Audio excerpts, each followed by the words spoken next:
Olá pessoal, tudo bem com vocês? Nesta nossa aula vamos trabalhar aqui um assunto bem interessante onde ele nos fala sobre o termo geral da PG. Quando a gente fala em PG é a progressão geométrica. Para que a gente possa entender o termo geral, eu tenho que analisar todos os termos pertencentes a PG. Vamos aqui a eles. Imaginemos então que eu tenho a seguinte sequência: 2, 6, 18, 54 e aí vai para o infinito. O que acontece? Repare que esses valores vão aumentando o seu valor numérico. Isso quer dizer então que a minha PG é uma PG crescente. Além disso, esse aumento ele se dá sempre na mesma proporção. Que proporção é essa? Bem, quando a gente passa de 2 para 6, eu estou multiplicando o termo anterior por 3. Logo então, 2 vezes 3 é 6. A mesma multiplicação eu vou realizar do segundo para o terceiro termo. Então, 6 vezes 3 é igual a 18. 18 para 54, eu multiplico o 18 por 3 também.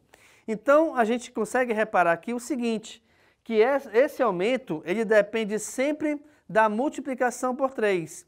E essa multiplicação por 3 é justamente a razão da nossa PG, onde na PG a razão é chamada de Q.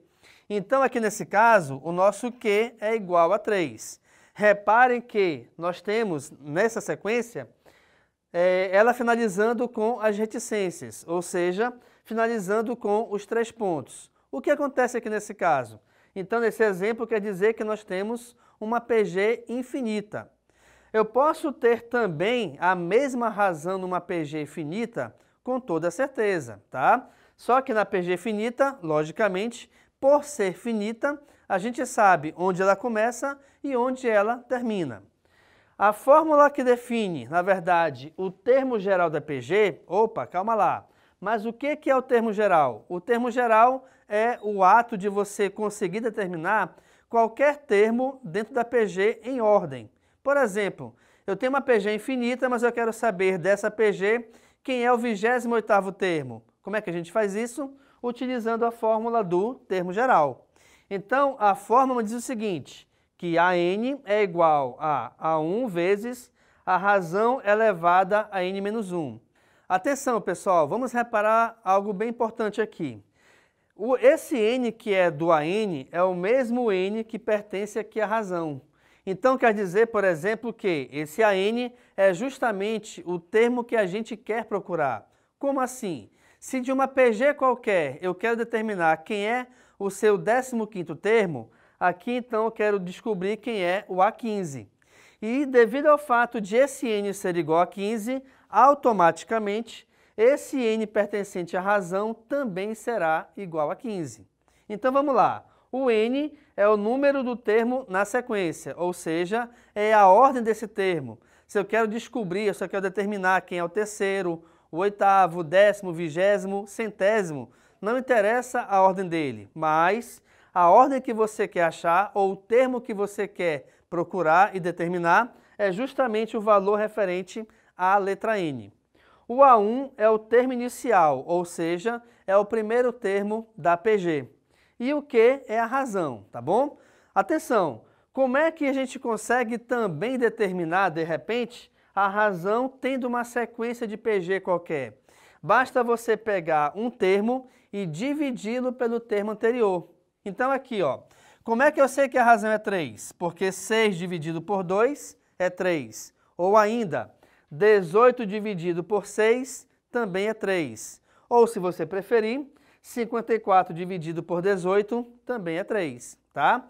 Então a razão a gente a encontra dessa maneira. Você sempre divide um termo pelo termo anterior a ele, certo?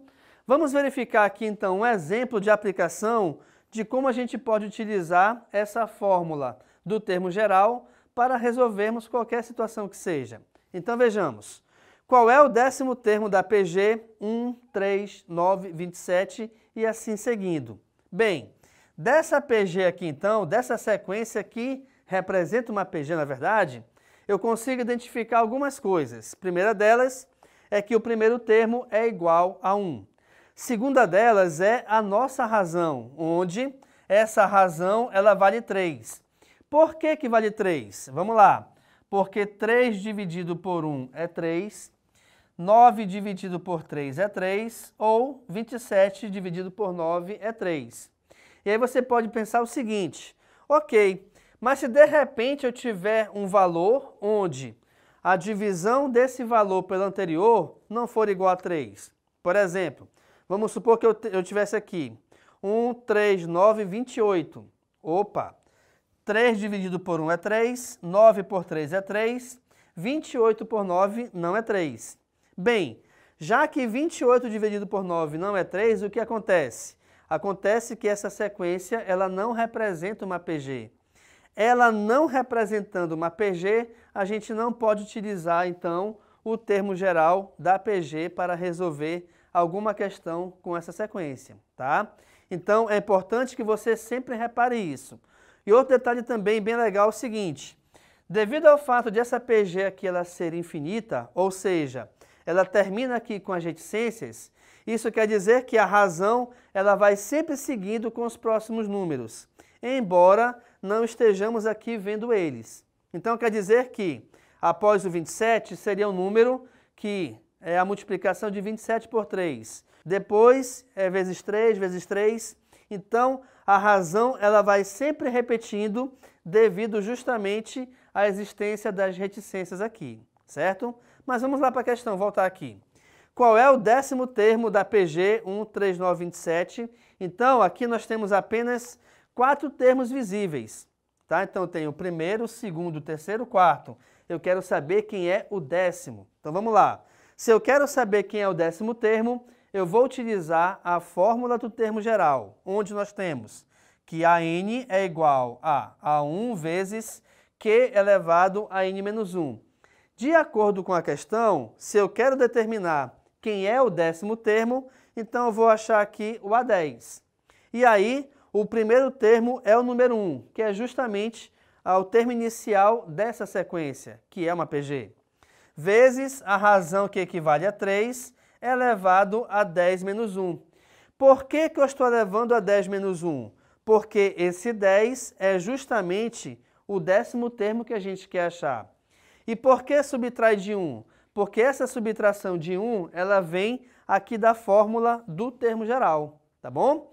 Então vamos lá. O A10, ou o 10º termo, é igual a 1 que multiplica 3 elevado a 9. Por que 3 elevado a 9? Que é justamente a subtração de 10 menos 1. 10 menos 1, obviamente, é 9, tá? E aí esse resultado, ou seja, o 10º termo dessa sequência equivale a 19.683. Professor, como é que a gente achou esse resultado? Repare aqui o seguinte. Quando você multiplica 1 por qualquer valor, seja ele numérico ou algébrico, ou seja ele um número ou uma letra, o resultado sempre será esse valor. Quer dizer então que 1 vezes 7 é 7, 1 vezes 1000 é 1000, 1 vezes A é A e assim seguindo, certo? Se eu tenho aqui então 1 vezes 3 elevado a 9, o resultado será 3 elevado a 9. E como é que a gente resolve 3 elevado a 9? Ou a nona potência? Bem, como o expoente aqui é 9, eu vou pegar o 3, repeti-lo 9 vezes e resolver a multiplicação entre todos esses valores, tá? Então aqui vou ter 3 vezes 3, que é 9, vezes 3, 27, vezes 3, vezes 3, vezes 3, até chegar ao nono termo. E essa multiplicação nos dá como resultado justamente 19.683. E aí você consegue reparar com isso a facilidade em determinar aqui qualquer termo da sequência. Até porque, imagina, você ter que ir multiplicando cada termo até chegar ao 10º. Bem, se você analisar a grosso modo, achar o 10º termo aqui não é tão complicado você ir resolvendo cada multiplicação individualmente. Mas vamos supor que eu tivesse que determinar o 30º termo. Já pensou você realizar 30 multiplicações? Para quê, né? Então, nessa aula, nós analisamos aqui, estudamos sobre o termo geral da PG, onde a PG é essa sequência que depende da multiplicação e o termo geral é justamente a fórmula que vai nos ajudar e nos auxiliar a encontrarmos qualquer termo de qualquer PG, seja ela uma PG finita ou seja ela uma PG infinita. E além disso, te mostrei aqui também, dentro da aula, como que a gente pode utilizar a fórmula do termo geral para resolvermos uma questão. Sendo assim, fique à vontade para tirar foto do quadro. Muito obrigado pela atenção e tchau!